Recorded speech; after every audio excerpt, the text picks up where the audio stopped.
So this is our topic for today. Can you say it with me? Free to follow God, becoming our true selves. Okay? And this is me, assistant professor at the Ateneo de Manila University. For those who don't know me, I am also a part of Catholics for Family Life, and we're celebrating our 10 years in September. So this is what I do. And my most exciting project right now is a Catholic Bible study. Kasi iba yung Bible sharing sa Bible study. So this one, we take apart a Bible passage and we look at it through the three worlds. And I'll do that really quickly today for our scripture. Okay ba yan? Parang hindi okay. Okay ba kayo? Okay, so let's begin. Alam ko yung mga younger generations dito, alam nyo yung song na to. So let's listen to the song.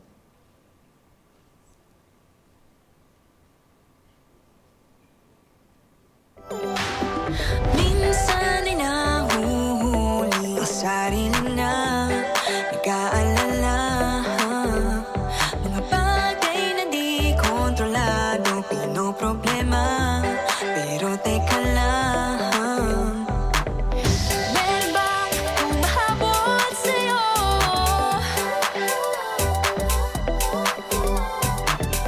Di naman dapat matulin ang pagtakbo. Sino bang nagsabi na kailangan kong maunahin? Di naman ito karera. Pwede magdahan-dahan sa bawat panibagong umaga. Ang pagsimula muli ay isang tagumpay na. Huwag mag-alala, buhay ay di karera.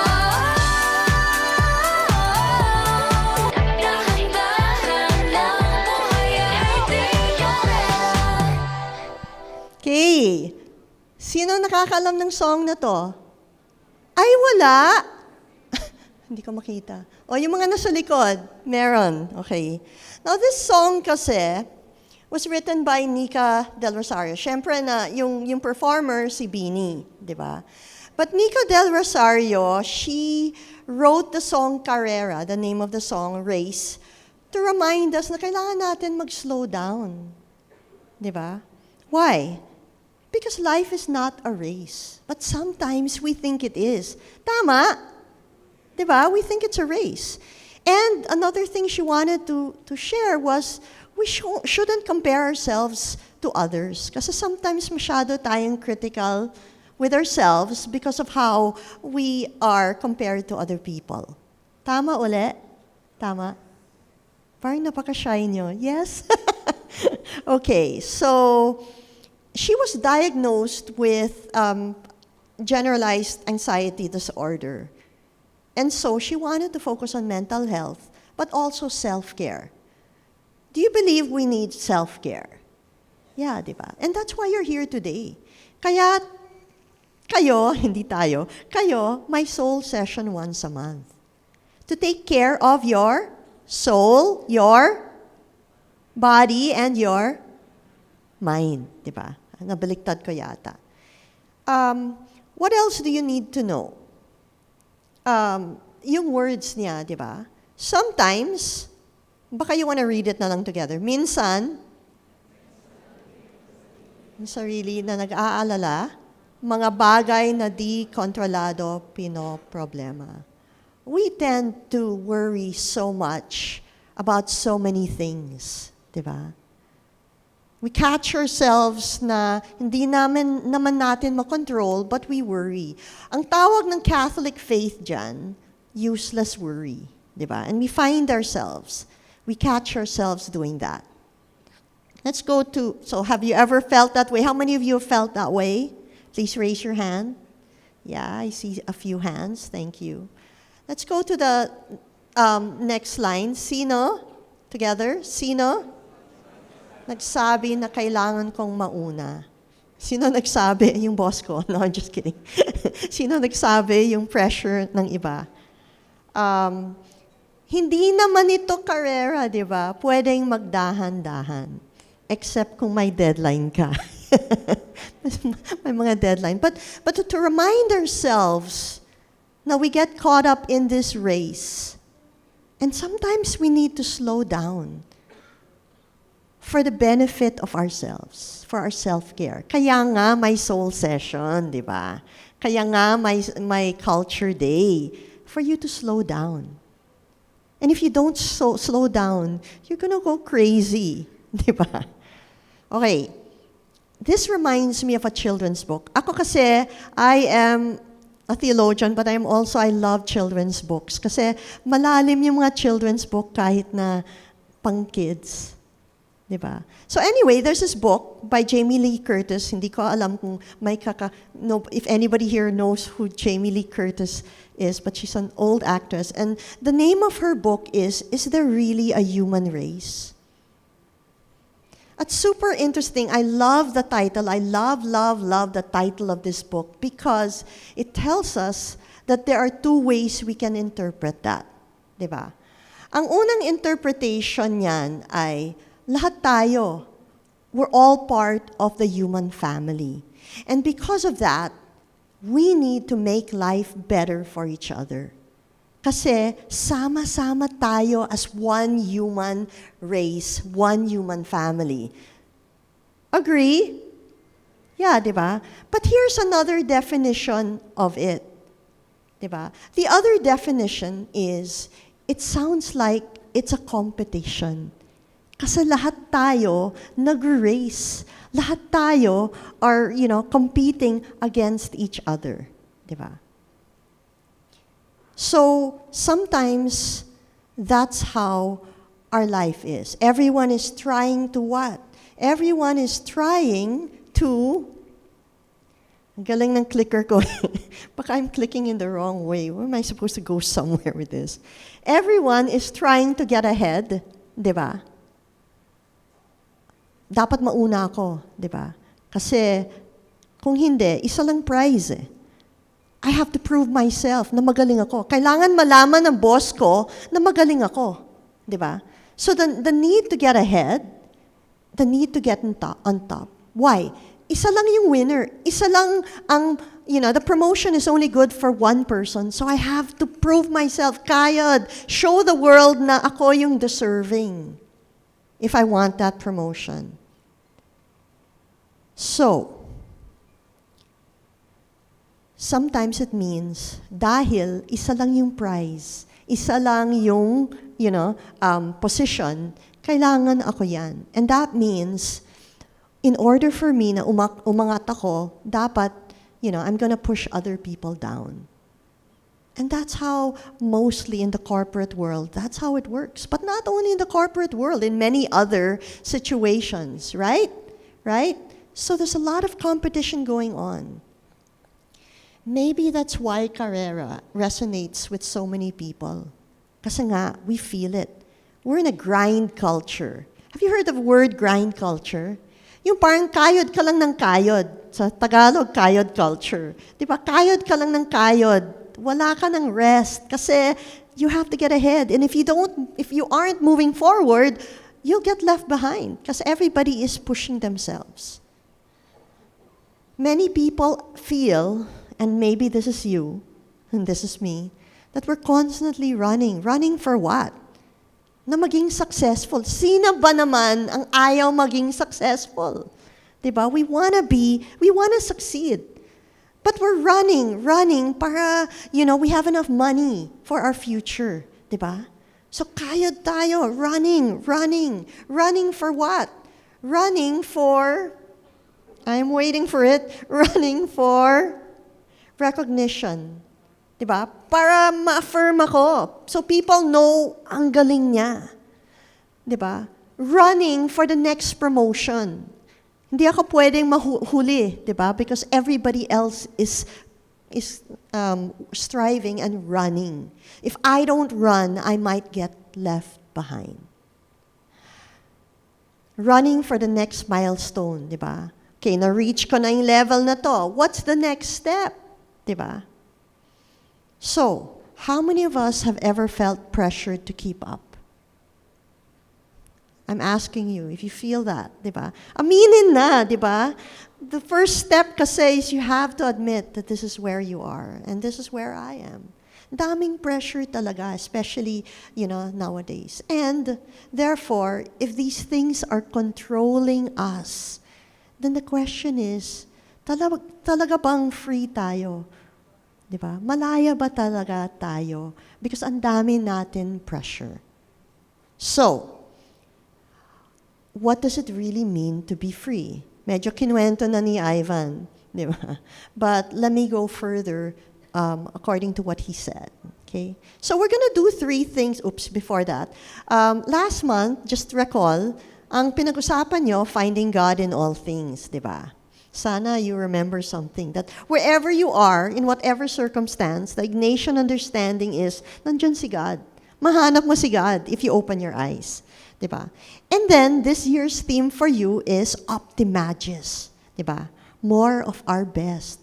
And this talk will help you, or this session will help you connect the dots, from last month and from your theme for the year.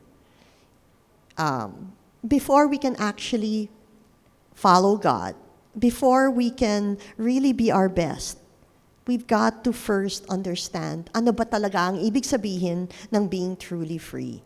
Diba? Then we can give God our best. But if we don't know what it means to be free, paano yan? So let's begin. Free to follow God kasi we need to be free so that we can follow. And when we follow God, we become our true selves. Kung sino tayo talaga. Amen? Do you agree? Yeah, okay. So, we're going to do 3 things today, and I invite you to these 3 parts. First, we're going to talk about how freedom is God's gift. Biyaya ito ng Panginoon sa atin. Second, we want to talk about freedom. Ano ba talaga siya? It's choosing the good. What is good? And finally, we're going to see what are those things that stop us from being free so that we can indeed identify, let go, and become our true selves. Okay, so let's begin. Freedom, kalayaan, ay isang biyaya na galing sa Panginoon. And we're going to look at Sirach, the book of Sirach. Medyo hindi siya masyadong known, the book of Sirach. So but let's go through the scripture together. Can you read it with me? Do not say, it was God's doing that I fell away, for what He hates, He does not do. Do not say, He Himself has led me astray, for He has no need of the wicked. Abominable wickedness the Lord hates, and He does not let it happen to those who fear Him. God in the beginning created human beings and made them subject to their own free choice. So I'm going to use the 3 worlds really briefly to go through this. Okay? So world behind the text. Ano ba yung konteksto ni Sirach? The book of Sirach is a Greek word, Sirach, and it belongs to wisdom literature. Ang wisdom literature ay ang mga, mga books sa Bible that talk about being wise, being able to live out the faith in your life. Okay? And ang isa pang pangalan ng Book of Sirach ay the Book of Ecclesiasticus. Can you say Ecclesiasticus? Okay. Hindi yan pareho sa Ecclesiastes. Iba yan. Ang Ecclesiastes, you all know this famous, I think chapter 3 of Ecclesiastes, which says, there is a time and a season for everything. A time to plant and a time to a time to sow and a time to reap. A time to mourn and a time to be joyful. Parang hindi nyo alam. Okay lang. So, Ecclesiastes yan. Ito, Ecclesiasticus. And it literally means in Hebrew, the book of the church. At anong gustong gawin ni, Sirach, to explain how do you live a good life as a member of the church. Okay? And isa siya sa mga 7 books ng Bible called the Deuterocanonicals. Ibig sabihin, second canon. Kasi may first canon. Most of the books in the Old Testament, first canon. All, actually. Except for these 7 books, including Sirach, including Tobit, and some other books. Okay pa kayo? Okay, very good. At yung author niya, si Ben Sira. Sino si Ben Sira? Ben means son of. So, anak ni Sira. Okay? And he was a very wise person, hindi wise guy, wise man. At ang ginawa niya ay, he wrote this para we will be better at living out the faith. Okay? So, let me break it apart, the world of the text, verses 11 to 13. Sabi niya, do not say, it was God's doing that I fell away. Huwag mong i-blame si God kung bakit ka nahulog, kung bakit ka nagsin, kung bakit ka nagkasala. Do not blame God. Why? Kasi si God naman, hindi naman siya for the evil. Tama? God is all good. Why will He make you do something evil? So don't blame God. Tapos, do not say, He Himself has led me astray. Do not blame God on why you have gone away from your true path. Kasi, hindi naman siya wicked. All good na nga. All loving si God. Do you agree? Yeah, di ba? Abominable wickedness, yung sobrang grabing evil, hate na hate ni God. And He does not want it to happen to those who love Him, those who fear Him. Ang ibig sabihin ng fear, kasi dito, hindi trembling fear, natatakot ako. No, it's like when you see God, sabi mo, God, ang galing mo, you're so awesome. And therefore, I have deep respect for you. If you are like that, then God is not going to make you fall into sin. So bakit tayo nagkakasala? Why do we do these evil acts? Verse 14 answers. Okay. God in the beginning created human beings and made them subject to their own free choice. Lahat tayo may choice. You can choose. You can't say, wala akong choice. You always have a choice. At yan ang sinasabi all the way back, Old Testament. More than 2,000 years old, sinabi na ng Word of God yan. Now, we all have the ability to choose. Diba? So, key insights from Sirach, do not blame God. Diba? God created us free. Lahat tayo. And thirdly, we are accountable for our choices. Hindi mo pwedeng sabihin, kasi sabi ng boss ko, kasi sabi ng nanay ko, kasi sabi ng kaibigan ko, hindi. Ikaw ang pumili niyan din, di ba? Of course, may mga pressures, but at the end of the day, ikaw yan ang pumili.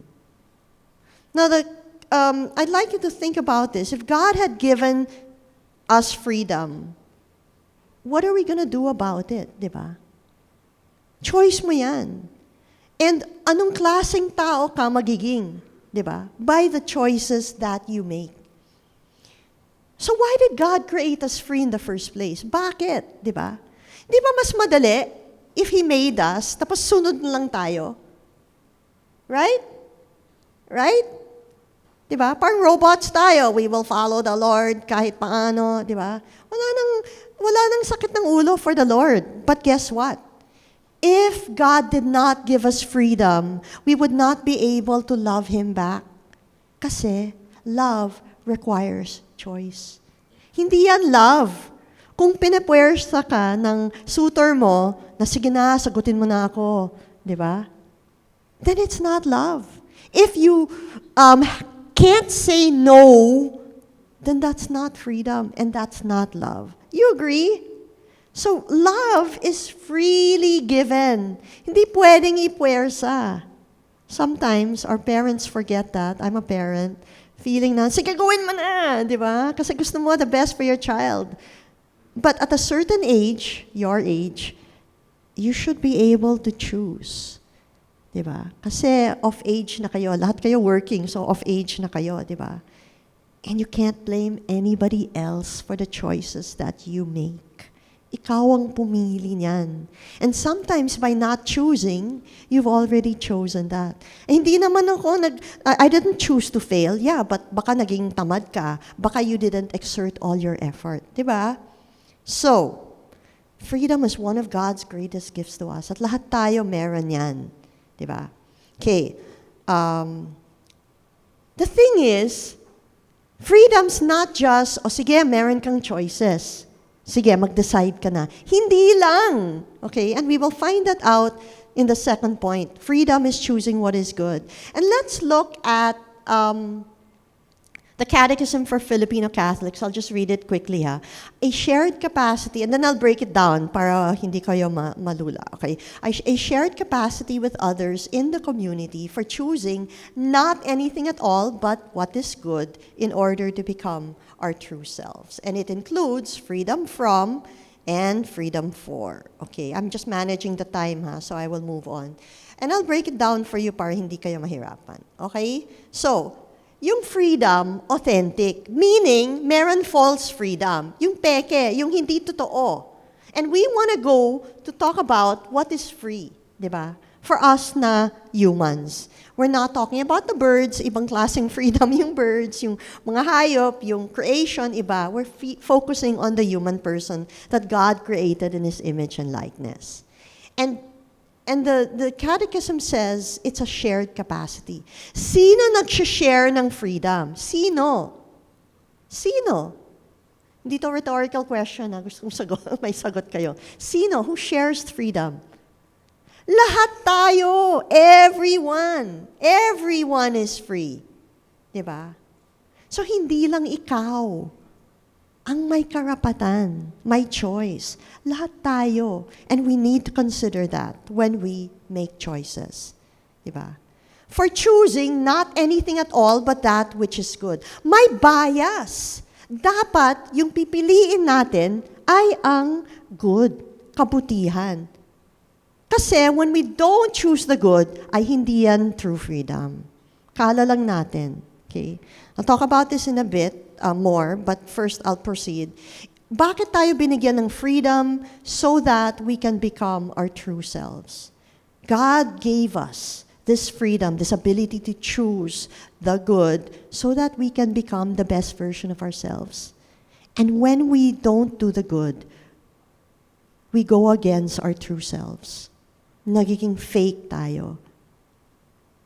And we destroy ourselves. Grabe. Diba? Pero proseso yan. You start baby steps, one day at a time, hanggang maging ikaw. Diba? Hindi ka naman pwedeng magising one day, uy, loving ako. Paano ka naging loving? Basta, loving lang ako. Hindi. You choose to be loving today and tomorrow and the next day until you become this loving person. Yung favorite kong example ay patience, di ba? Yung mga people, Lord, make me patient.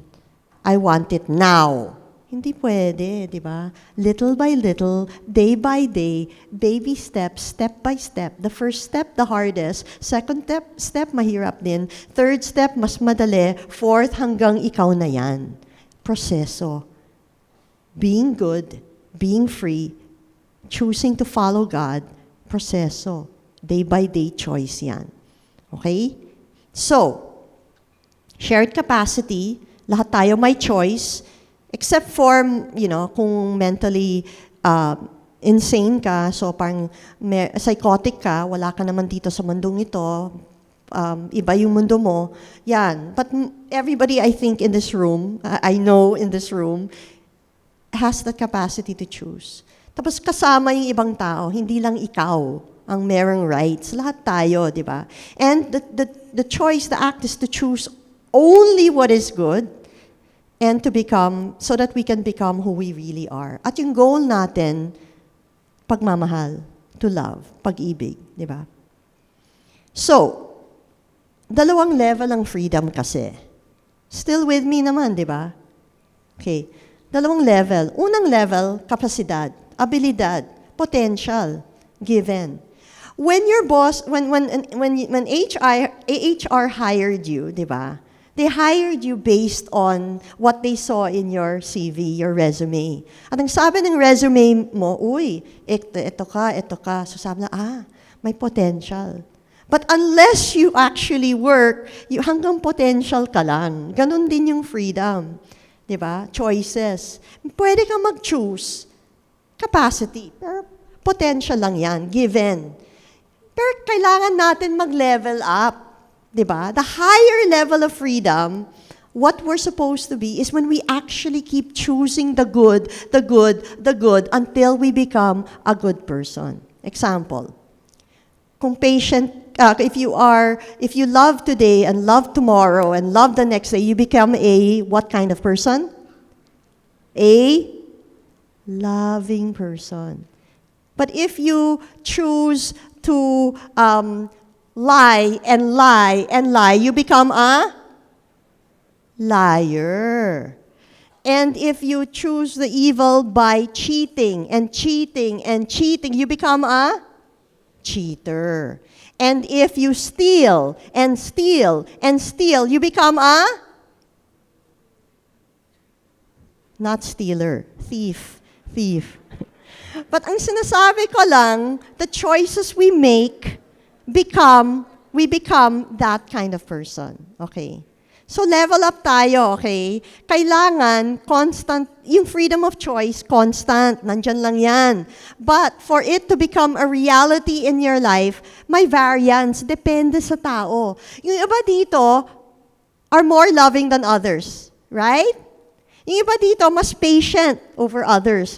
Yung iba dito, medyo malala yung anger management, di ba? So, iba-ibang level tayo. But what we want to do is we want to exert and strive to become the best of ourselves. Amen? Yeah, okay. So, sige. Hopefully, malapad na. So, this freedom, bakit tayo binigyan ng freedom? Di ba? Ni God. So that we can be free from lahat na stop sa atin from being our best selves, especially sin. Yung mga examples dito, attachments, they stop us from choosing the good. Yung mga circumstances natin na iba, na, di ba, if you grew up, let's say, in Tondo, tapos bag snatcher ka, yun lang alam mo. So those are circumstances that stop you from choosing the good. May ibang factors, sometimes it's fear, yung mga pressure, whatever, di ba? Ba't yan ang ginawa mo? Ba't ka nag-steal? Kasi na-pressure ako. Yung ganon. And especially sin. But there's also the freedom that God gave us. Bakit niya binigay? For becoming our best selves. And that's the reason for freedom. How many of you want to become your best self? Then kailangan nyo mag-level up. Hindi lang level 1. Diba? Hindi lang I have a choice. Hindi. I will choose the good over and over again until I become that. Okay. Our source of freedom is obviously Jesus, di ba? Nung ginawa yung first persons in the world, di ba? Which we traditionally know as Adam and Eve, binigyan sila ng freedom. Yung posibilidad niyan, if God gives you the ability to choose good, there's the possibility that you will choose evil. At yan ang nangyari sa kanila. And because of that, we were all damned. Meaning, in other words, hindi tayo makapasok sa langit and we couldn't become our best selves. Kaya Jesus Christ had to die. Diba? Imago Dei means God created us, diba? Like Himself, free, good, loving. But then, because of the effects of the first sin, lahat tayo na-apekto. Diba? Apektado tayong lahat. And that's why Jesus had to come and save us and become the source of why we can actually be free today. Diba? Pero, mahirap kasi parang may lamat na. Nandun pa rin sa atin, they call it concupiscence, for us to parang mas na-attract tayo sa evil, di ba? But by the grace of God, if we continue on with the grace of God, then we can yield our spirits to His love and actually choose the good. But as I said, proseso siya. Okay. So, God made us free so we could be good. And good means following God. And when we follow God, we become our true selves. Can we do whatever we want? Who says yes? Who says no? Who says, I don't know? Diba? Aminin lang, diba? Guess what? Can we do whatever we want? The answer is, according to our catechism, according to what the Bible says, hindi. Ito yung tinatawag kong the myth of absolute freedom. Diba? Sabihin ng tao, aba, I should be allowed to do what I want, diba?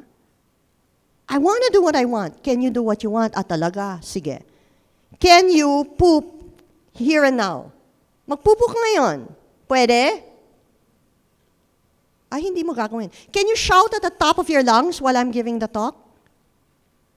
Hindi. Kasi makalit yung organizers, di ba? Di ba? Or isipin baliw ako or whatever. So may mga circumstances where we have to consider the others. So you can't do whatever you want. You have to consider yung mga kasama mo. So lie yan. And philosophers say, akala natin tayo nag-choose? Hindi. Yung mga choices natin, your fashion, di ba? Your desire for the latest iPhone. Lahat yan.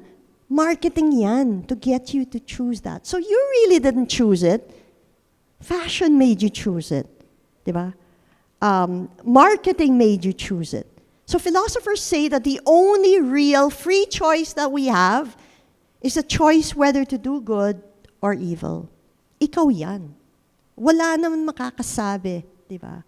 Ikaw lang ang makakasabi na I will choose. So hindi totoo yung talagang free tayong lahat with everything. Hindi, di ba?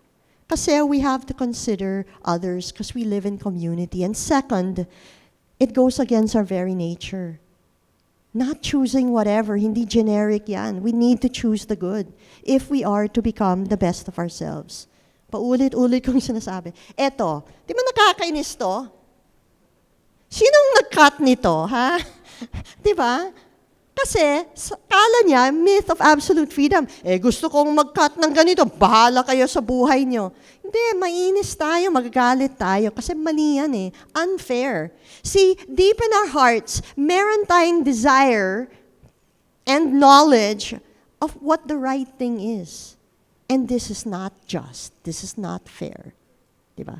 Ito yung absolute freedom, which is a lie. Okay? We are more unfree than we think. That's the reality. Bakit? Anger, diba? Ako, when I was younger talaga, pag galit ako. Diba? But that stops you from doing the good and becoming your best self. Ano pa? Baka it's fear. Diba? Gusto kong, I want to be better. I want to be, alam ko, kaya ko, but I'm so afraid, baka mali ako. Baka pagtatawanan ako. Diba? Baka hindi, I don't have what it takes. Yung fears na yan, they stop you from choosing the good and becoming your best selves. Ano pa? Approval ng iba. Uy, anong sasabihin nila? Baka kala lang pangit ng idea ko, so hindi na ako magsasalita. Diba? I'll just be quiet. You lose that opportunity kasi people pleaser ka. Uy, kailangan happy lahat. So kung sasabihin ko to, na mali yung ginagawa niya, na dapat hindi siya mag-2 times sa girlfriend niya, kailangan kong sabihin sa kanya, pero baka magalit siya sa akin, hindi na tayo friends. So, wag na lang. Diba? So these things make us unfree. Na kailangan natin palaging approval ng iba. So we're willing to bend over backwards kahit mali. Diba? Success. Kasi gusto natin, to get ahead. Diba? Ako, talaga, the number one reality is sa politics, diba? Sa Senate. Ang gulo-gulo nila. Diba? Diba? Bakit ang gulo nila?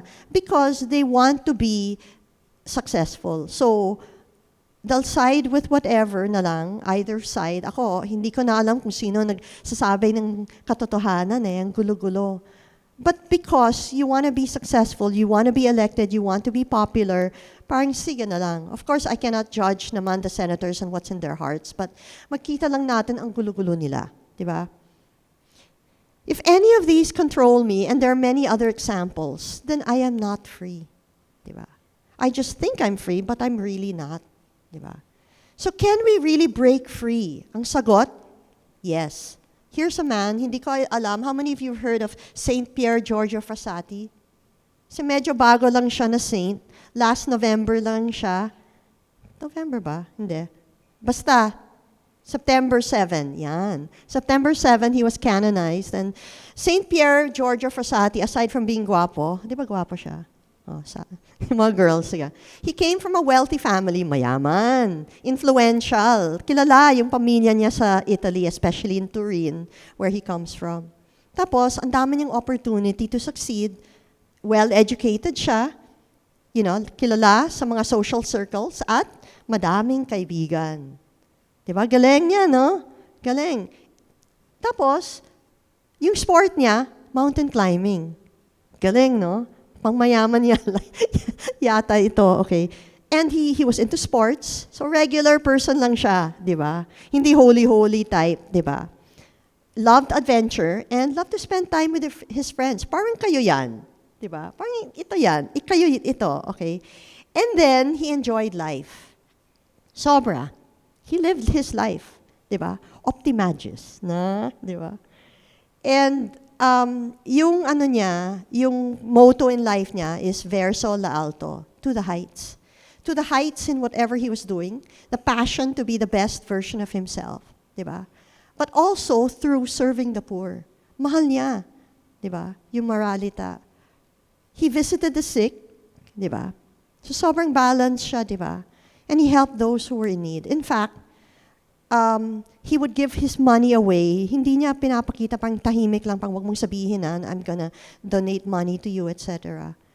And he forgot himself and his own comforts for the sake of other people.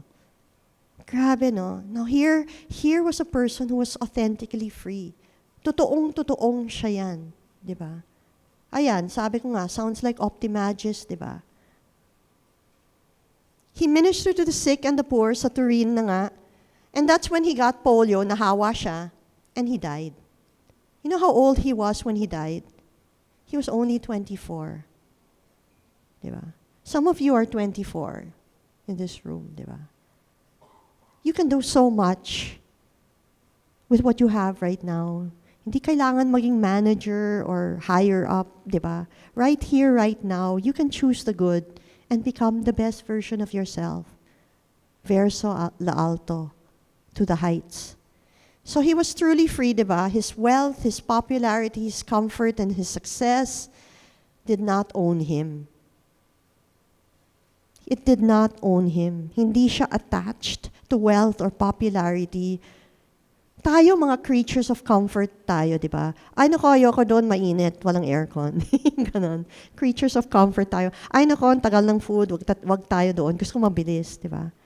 But Saint Pierre Frassati,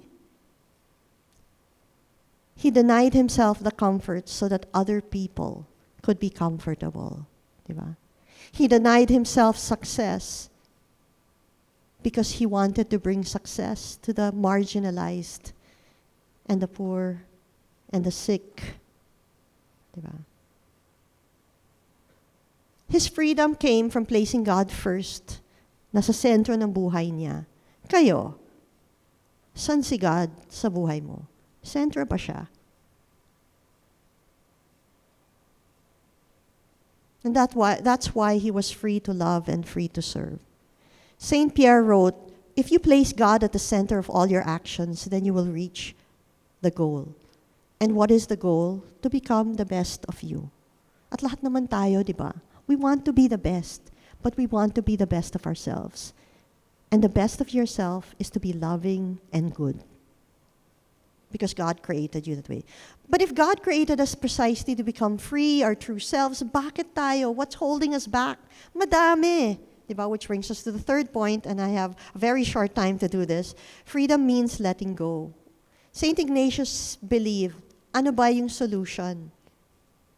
Ano ba yung solution? Teka, ano muna yung obstacle? Okay, ang obstacle ay we're not free. At yung solution ay we need to let go of the attachments. Ano bang ibig sabihin ng attachments? Not just something we want, diba? But something we cannot live without. Hindi tayo happy without it. Masyado siyang important to us na hindi natin ma-let go of talaga. An attachment is something that we cling to talaga. And it's something we depend on for our identity. Kung wala ito sa buhay ko, wala ako. Kayo, yung may mga partner dito, kung wala ba yung tao na yan sa buhay mo, mawala ba yung sino ka? That's a dangerous place. Kasi kung yung identity mo ay galing sa isang tao, hindi ikaw yan. At attached ka. Diba? At hindi ka free. And if our security and our happiness depends on a person or some object or some ninanais natin, hindi tayo free. We're attached. Diba? It's not what we possess, but what possesses us that is the problem with attachments. Okay? So ano nga siya? It could be success, it could be approval, it could be control. Iba-iba tayo. Kung ano, sometimes it's all of the above, di ba? What are you attached to? And the solution, ito na yung solution, St. Ignatius, holy indifference. Ano bang ibig sabihin nito? He said, whether we're sick or healthy, rich or poor, honor or we have dishonor, a long life or a short one, it doesn't matter because we're focused on the Lord. Okay? And Philippians 4:12 says the same thing. Si St. Paul, sabi din niya yan. Diba? Whether you're this or that, live in abundance or humble, kahit madami kang pera ngayon o wala, you're able to live well. Diba? And be at peace. Kasi sabi ni Paul, whatever we have or not have, consistent pa rin tayo. We still choose the good over and over again. Diba? So holy indifference, hindi ibig sabihin I don't care. Hindi naman ibig sabihin wala kang gagawin. That's not holy indifference. It doesn't mean wala kang emotions, na wala kang pake. Hindi. Diba? But holy indifference means that all of these things don't control us. Diba? But we're centered on the Lord. Yan yung holy indifference. In good days and bad days, it doesn't matter. We will choose God's will. The good, the loving. So the freer we become, the more available we'll be to God. And human dignity is really just treating others with value and respect. Because the freer we become, the greater we can love. And when we love, we become our true selves. Yeah. So, and when we do, we can fulfill the Joy Nostalgia mission at home, at work, and in our relationships. So I'll just share really quickly my freedom story. It is from control, yan yung attachment ko, to trust in the Lord. This is my mom. She's 91. And in November last year, she was rushed to the hospital. At sabi ng doktor, parang feeling namin, it acts like a tumor and it acts like it's malignant. So I was on my way to a mission trip. Tapos talang hindi ako makapakali, but I said, bahala ka na, Lord. And then they found out, time na daw. Ano ba yan? Then they found out na it was not a tumor, praise God. It was a large ulcer. Okay. And I was like so thankful to the Lord. But 2 weeks ago, my mom went back to the hospital. Nahimatay siya, as in they thought she was dead. She stopped breathing. Brought her into the hospital. Nag-recur pala yung ano na yan, yung ulcer na yan. And her hemoglobin level, dapat 12 yung normal. Yung sa kanya, 6. Kaya siya nahimatay. The earlier time she entered the hospital, 8. Ngayon, mas mababa. So, ang dami niyang blood transfusion. And because I'm a teacher, and I'm usually in control sa classroom, feeling ko gusto kong i-control lahat. But what I realized is I can't control. Kasi 3 days after they did a procedure, nag-recur, nag-bleeding siya uli. And we were like, At hindi alam gawin ng mga doktor. They didn't know what to do. And so we just prayed and we did our best, whatever we could do. But we also realized, and I also realized that at a certain point, if you've done all you can, you just have to leave it to God. And that's why my control became trust. It's not that I stopped doing stuff, but it's also that I realized that there are certain things not in our control. And I had to realize that even though, and I want you to remember this, even though we cannot control our future and we don't know what our future is like, we certainly know who holds our future. And that is the Lord. Diba? So, I learned Control, Alt, Delete. Alam mo ibig sabihin nito? I learned to control myself and my emotions, and I tried to let go of things that I was attached to, like control over the situation. I learned to alter my thinking, to think the best, to trust in the Lord, and to delete the negativity. Now we won't make it, oh no, how's that? And not have to worry uselessly, but do my best and allow God to work with me in doing the rest. So, today we've done 3 things. Freedom is God's gift. We talked about how freedom is really choosing the good, not just whatever you want. And finally, freedom means letting go. And that letting go means we have to let go of our attachments. The goal of this Christian life is really for us not just to be free, but we're given this freedom so we can follow God and so we can become the best of ourselves, loving like Jesus. There are 3 reflection questions, and I want to explain them to you as you're going to talk about them and journal this. Unang-una, what is the one thing, yung isang bagay na is stopping me from becoming truly myself, truly free? Pwedeng fears, pwedeng control, kagaya ko, pwedeng pressures ng iba, pride, anger, stress, the need for approval, comparison, etc. Pwedeng wala sa listahan. Ano ba nagsastop sa'yo to become loving and good and the best of yourself? Second question, in the spirit of Ignatian holy indifference, ano ba yung iniimbita ka ni Lord kung saan kailangan mong i-detach sa mga sinabi mo sa number 1. So, isa lang sa number 1, one attachment, hindi pwedeng lahat. One attachment, at ano yung invitation ni Lord in order for you to detach from that attachment na parang hindi na siya kontrolado, hindi niya control yung buhay mo. And finally, the third one, how can becoming freer in God, pag finalo ko na si God, how can it make me more patient and compassionate and loving dito sa Joy Nostalgia and also at home with our families? So I'll ask if they could play instrumental music as we end with a prayer before you, not end, continue with a prayer. So the music, please. This is called suscipe. I don't know if you prayed this before. Ang ibig sabihin ng suscipe, it's a Latin word to mean take. And I'm sure you've heard the words take and receive. So that's the suscipe. It's the words of Saint Ignatius of Loyola. It's a prayer where we surrender ourselves and we allow God to be God in our lives. And we give of ourselves to Him. So I'd like to invite you to pray with me, and we're going to repeat the lines slowly and meditatively 3 times each line. And make this your prayer before you start journaling for the questions mentioned. In the name of the Father, and of the Son, and of the Holy Spirit. Amen. Together, you have given all to me. To you, O Lord, I return it. Let's say it again. You have given all to me. To you, Lord, I return it. You have given all to me. To you, Lord, I return it. Everything is yours. Do with it as you will. Say it with me again. Everything is yours. Do with it as you will. This is your prayer to the Lord, so make it come from your heart. Everything is yours.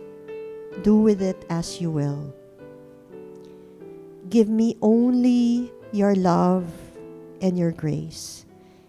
Give me only your love and your grace. Give me only your love and your grace. That is enough for me. That is enough for me. That is enough for me. Amen. In the name of the Father, and of the Son, and of the Holy Spirit. Amen.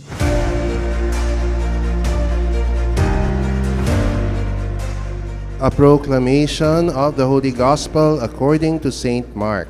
Glory to you, O Lord. As Jesus was teaching in the temple area, he said, "How do the scribes claim that the Christ is the son of David? David himself, inspired by the Holy Spirit, said, 'The Lord said to my Lord, sit at my right hand until I place your enemies under your feet.' David himself calls him Lord. So, how is he his son?" The great crowd heard this with delight. Brothers and sisters, the Gospel of the Lord. Praise to you, Lord Jesus Christ. Please be seated.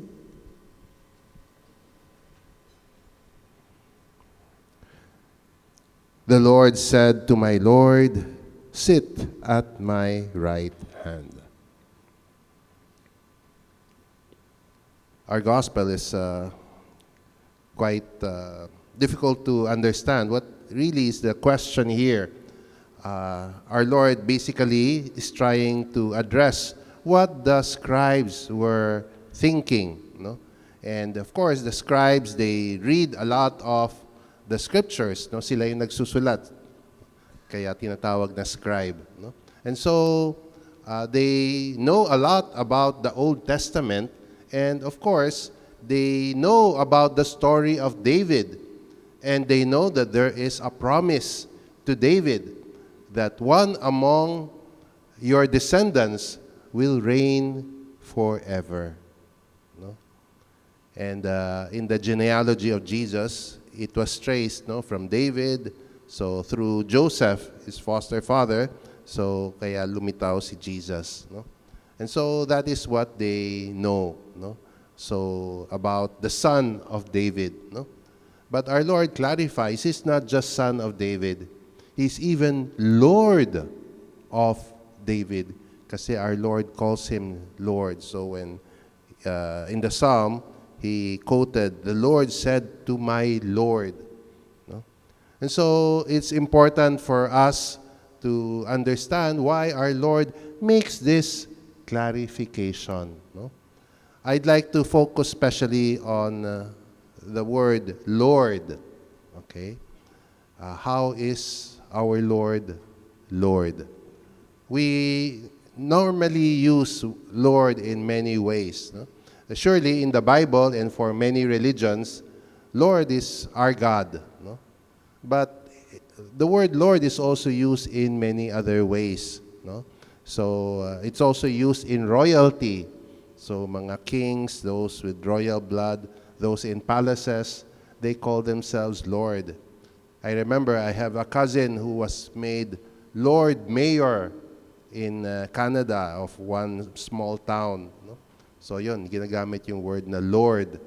And then, I'm pretty sure you have heard mga drug lord, gambling lord, crime lord, and so on. So somehow they are parang namumuno. No? They have mastery of the skill. They are the ones in control. Okay? So that is often our understanding of Lord. Someone who is powerful. Someone who is in control. Okay? And yet, our Lord speaks of a different kind of lordship. No? So you remember, there is a passage in Scripture when two of our Lord's disciples, they requested, one sit at my left and one sit at my right. Okay? So si John and James and John were the ones who requested this. At one time, yung mother pa yung nag-request sa kanila. No? So they want to be a Lord. No? And Jesus tells them, no, that should not be what you aspire for. No? So, kasi kadalasan, somebody who sits at the left and the right have also power. Kaya sila taga-utos. No? So our Lord says, the Son of Man came not to be served, but to serve. So that's important, no? So earlier I heard that the theme of the sort of recollection that you were having was free to follow God. No? And Saint Ignatius gives us these 3 steps to follow God. No? So in order for us to follow God, first we need to know Him more intimately, love Him more intensely, so that we may follow Him more closely. Okay? So, mahalaga yung unang step, no? To know Christ more intimately. Because His ways are different from ours. Kaya, if we wish to follow Christ, we have to know Him more. And so that is what our Lord tells us. No? He came not to be served, but to serve. There's a portion in our gospel that says, the Lord said to my Lord, sit at my right hand.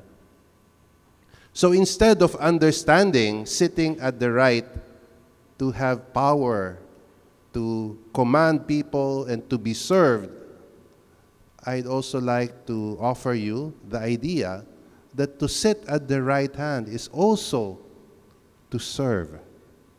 No?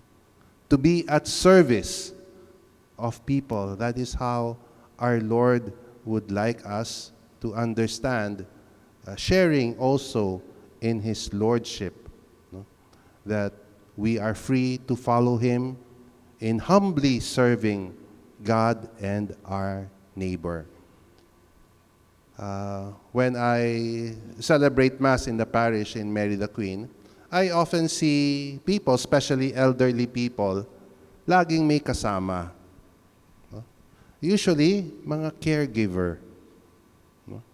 And parang ganon. No? To sit at the right hand is not just having authority, pero always ready to serve. No? Always ready to serve. So nandun, yung caregiver kadalasan, inaalalayan. Any need of the person who is beside them, they are always ready there to serve. Yung iba naman, sumusunod-sunod, pinapayungan, or whatever. The role of the person sitting at the right, no, is not just to command, but to always be ready to serve. And that is what our Lord also wants us to understand about Him. He is always beside us, to serve us, to help us, to show His love and mercy to us. Okay? Most likely you know the song, You Are Near, no? So the song goes, Yahweh, I know you are near, standing always at my side. No?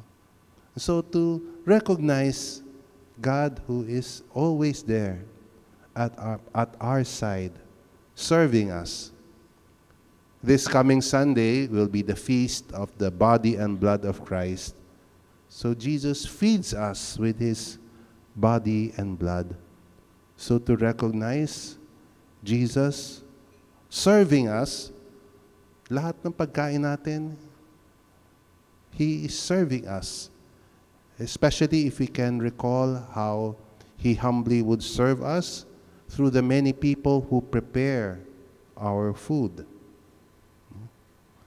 I'm sure many of you experience cooking, ano? Mahirap yung pagluluto.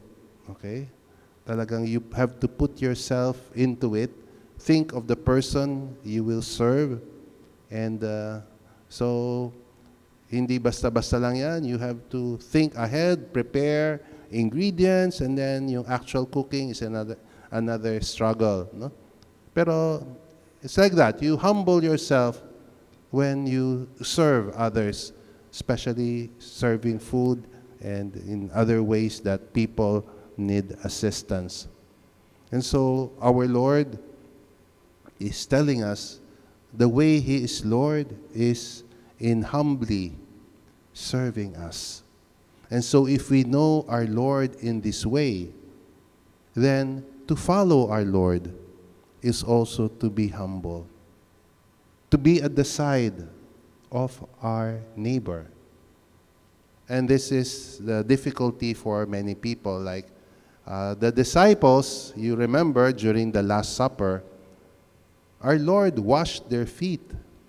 And the disciples were complaining, no, that cannot be. No? Why should you wash our feet? No? And our Lord said, if I, your Lord and teacher, wash your feet, then you too should wash each other's feet. So to know the humility, the humble service of our Lord, and if we wish to truly follow our Lord, then to be humble, to always be there at the side of our neighbor, and to make sacrifices for them. That is how we show we really follow our Lord in humble service. And so we strive to know more about our Lord so that we too may follow Him more closely. We will celebrate next week the Feast of the Sacred Heart, and today is also a First Friday where we remember the most Sacred Heart of Jesus. And so we too know Him by looking at His Sacred Heart. No? That He opened His heart for us, and He too is there beside us, trying also to understand what is in our hearts. So let us open our hearts and also strive to touch the hearts of other people. Let us be beside them and learn to serve humbly as our Lord.